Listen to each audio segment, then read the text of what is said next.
Ang i-split natin ngayon, ang hive niya is plastic. So maliit lang yung lagayan niya. Ngayon, yung hive, punong-puno na rin ng propolis. Tingnan nyo. So gagamitan ko siya ng smoker para yung mga bees maalis siya ng konti. Tapos nakailang split na rin tayo dito para mga 4 or 5 split na.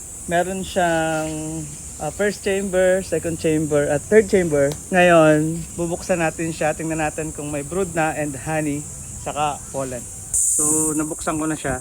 Titingnan natin kung may brood na rin to. Tapos ito, may brood na siya. Kung makikita nyo.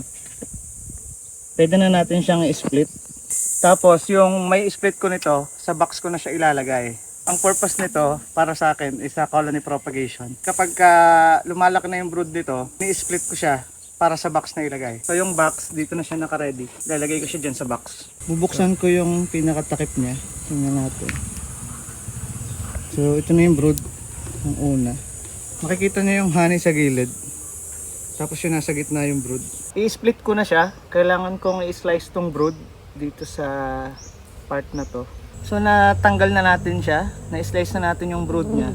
So ang gagawin ko ngayon, ilalagay ko na siya sa bagong box. Tapos ilalagay natin siya ng honey at pollen. Dahil maliit pa yung brood niya, kailangan mailagay natin to.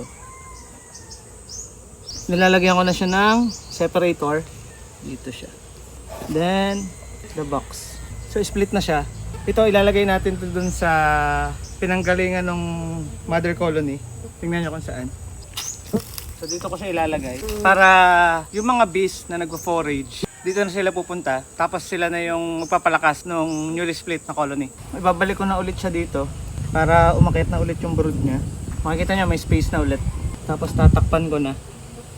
So ito yung mother colony. Ilalagay na natin siya sa ibang patungan.